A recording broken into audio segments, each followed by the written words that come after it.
အားလုံးပဲမင်္ဂလာပါ Ducati Myanmar ရဲ့ Rider Service Session ကနေပြန်လည်ကြိုဆိုပါရစေ။ဒီနေ့မျှဝေပေးခြင်းတဲ့အကြောင်းအရာလေးတွေကတော့ဆိုင်ကယ်နဲ့ခီးတွားတော့မယ်ဆိုရင်ကိုယ်ဆိုင်ကယ်ရဲ့ဘေးချက်တွေကိုကြိုပြီးတော့စစ်ဆေးရမယ်ဆိုတာကိုမျှဝေပေးတော့မှာပါ။ကျွန်တော်ကတော့ Ducati Mandalay ရဲ့ Service Advisor Dennis ဖြစ်ပါတယ်။ဒီဗီဒီယိုမှာပြောပြပေးမယ့်အကြောင်းအရာလေးတွေကအရေးကြီးတယ်ဆိုပေမဲ့တစ်ဆိုင်ကယ်ကိုခီးမတွားခင်မှာတိတိကျကျစစ်ဆေးခြင်းနဲ့ဆိုရင်တော့ Ducati က fully authorized ပေးထားတဲ့ Ducati Myanmar မှာ Service Center တွေမှာလာရောက်စစ်ဆေးနိုင်ပါတယ်။ဒီဗီဒီယိုထဲမှာကျွန်တော်တို့ရဲ့ latest generation ဖြစ်တဲ့ New Monster ကိုအသုံးပြုပြီးတော့ပြသပေးတော့မှာပါ။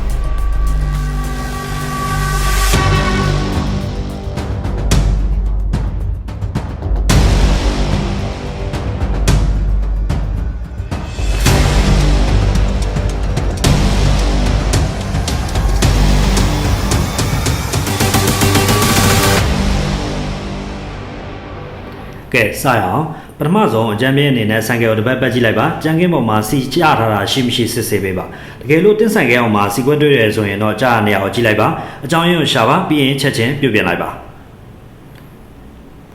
ရှစ်ဖောက်တွေကိုစစ်မယ်ဆိုရင်တော့ရှစ်ဖောက်တွေရဲ့ energy မှာစီရရှိမရှိတစ်ချက်စစ်ဆေးပေးပါ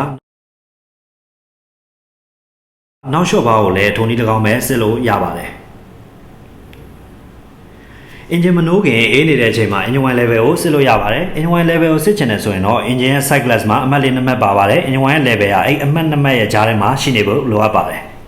ပြီးတော့တာယာတွေကိုစစ်ပါပထမဆုံးတာယာရဲ့အပြင် condition တွေကိုစစ်ဆေးပါတာယာတွေအက်ကွဲနေတာတို့ပန်းတွေအရန်ပြောင်းနေတာတို့မဖြစ်သင့်ပါဘူးပြီးတော့တာယာမှာစီရေးပေးနေတယ်ဆိုရင်လည်းချက်ချင်းစစ်သင့်ပါတယ်တာယာရဲ့ပန်းတူက2 to 3 mm အနက်ရှိသင့်ပါတယ်2 mm အနက်ဆိုတာဥပမာအဖြစ်ပြောရမယ်ဆိုတော့တင်းဆိုင်ကယ်တော့ရဲ့အပြားထူလောက်ရှိပါတယ်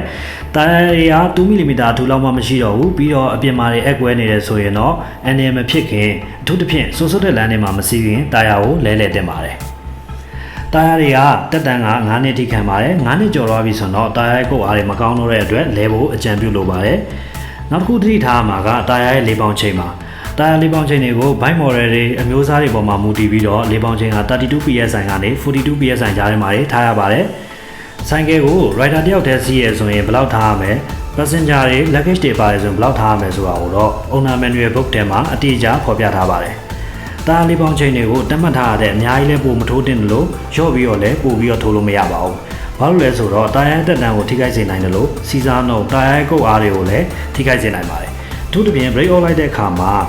တာယာရဲ့ဆောင်းဆောင်ရည်ကိုအားနည်းစေပါတယ်။ပြီးတော့ brake ဘိုင်းတွေကိုစစ်ကြည့်အောင်ပထမဆုံး brake pad တွေရဲ့အထူတွေကိုစစ်ဆေးပါခီးမတွားခင်မှာ brake pad အထူတွေက2 mm တော့အနည်းဆုံးရှိနေရပါမယ်။အဲ့ချိန်မှာ shape brake pad တွေကိုစစ်ဆေးတဲ့အခါမှာလိုအပ်ရင် foam ကိုဖွင့်ပြီးတော့စစ်ဆေးလို့ရပါတယ်။တခါတလေ brake pad တွေကိုလဲတင်တဲ့အချိန်မှာမလဲဘူးဆိုရင် brake disc တွေကိုပါပျက်စီးစေနိုင်ပါတယ် brake disc condition ကိုစစ်ဆေးခြင်းနဲ့ဆိုရင်တော့တင်းရဲ့လက်ချောင်းလေးနဲ့စစ်ဆေးလို့ရပါတယ်အစင်းရတွေအရန်နဲ့နေလားတန်ကြေးတွေရှိနေလားစီတွေပိနေလားဆိုတော့လက်ချောင်းနဲ့ပုတ်ကြည့်ရုံနဲ့တည်နိုင်ပါတယ်ပြီးရင် brake C level တွေကိုစစ်ဆေးပါ brake C level ကိုစစ်ဆေးမယ်ဆိုရင်တော့ brake C O မှာအမှတ်2မှတ်ပါပါတယ် brake C ရဲ့ level ကအဲ့အမှတ်2မှတ်ကြားမှာရှိနေဖို့လိုအပ်ပါတယ် brake C ရဲ့အရောင်ကလည်းကြည့်ပြီးတော့ရှင်းနေရပါမယ်နောက်တစ်ခုကတော့ brake lever တွေကိုဆွဲကြည့်တဲ့အခါအရန်ကြီးပြော့နေရမျိုးမဖြစ်ရပါဘူး။အရန်ပြော့နေရဆိုရင်တော့ brake system ထဲမှာလေတွေရှိနေအောင်မို့လို့ brake ကိုခြူဖို့လိုအပ်ပါတယ်။တစ်ချိန်တည်းမှာပဲနောက် brake မီတွေလုံးမလို့တစ်ခါတည်းစစ်ဆေးပါ။ brake system စစ်ပြီးတော့ရင် clutch system ကိုပါတစ်ခါတည်းစစ်ဆေးလို့ရပါတယ်။ clutch ကိုဆွဲကြည့်ပါ clearance တော့အနည်းငယ်ရှိပါတယ်။ဒါပေမဲ့အရန်ပြော့နေရမျိုးမာနေရမျိုးတော့မဖြစ်သင့်ပါဘူး။ပြီးရင် handlebar ကိုဘယ်ညာလှည့်ပြီးတော့တစ်ချက်စစ်ဆေးကြည့်ပါဟန်ဒယ်ဘာကိုလဲကြည့်တဲ့အခါမှာအရန်ကျက်နေတဲ့နေရာတို့မာနေတဲ့နေရာတို့ရှိမရှိစစ်ဆေးပါစီအန်ကိုခွေးလိုက်တဲ့အခါမှာလည်းကြိုးတွေတင်းနေတာရှိမရှိတစ်ခါတည်းစစ်ဆေးပေးပါ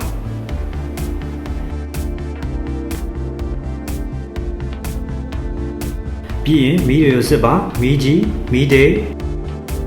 နောက်မီး daytime running light signal တွေအကုန်လုံးမလို့တေချာစစ်ပါပြီးတော့ dashboard တွေမှာလည်း service alarm တွေပေါ်နေမပေါ်နေချက်မီးရဲ့လင်းနေမလင်းနေခီးမတော့ခင်မှာတခါတည်းစစ်ဆေးတင်ပါတယ်။ gear neutral light တွေ fuel gauge မီးတွေကိုလည်းစစ်ဆေးပေးပါ။စီတိုင်ကြီးထဲမှာခီးတော့ဖို့စီအလုံးလောက်ရှိမရှိတခါတည်းစစ်ဆေးပေးပါ။ Ducati ဆိုင်ကယ်တွေမှာဆက်နိုးပြီဆိုရင် ABS မီးကမိတ်တုံလင်းနေပါလိမ့်မယ်။ဒါပေမဲ့မောင်းလိုက်လို့5 km ရောက်ပြီဆိုရင်တော့မီးကအလိုလျောက်ပိတ်သွားပါလိမ့်မယ်။အလိုဆိုရင်တော့ ABS စနစ်က2-2အလုံးလုံးနေပါပြီ။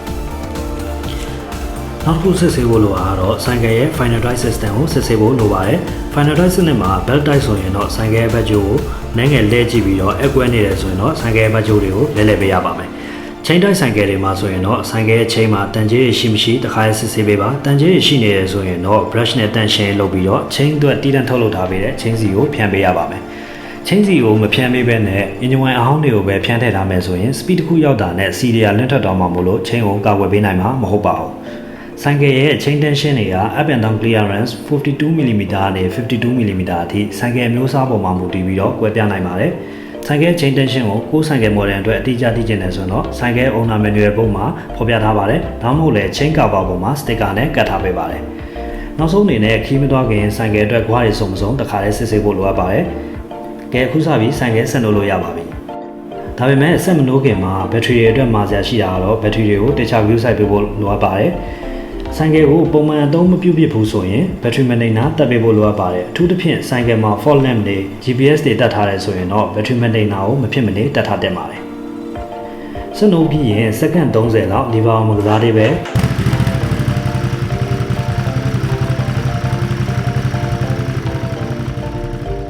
idle speed နဲ့ engine ကိုဒီတိုင်းထားပေးတင်ပါတယ်အဲ့လိုထားပေးခြင်းအပြင်တင်းဆိုင်ကယ်ရဲ့ engine တက်တန်းကိုပုံမူပြီးတော့ကြာရှည်ခံစေပါတယ်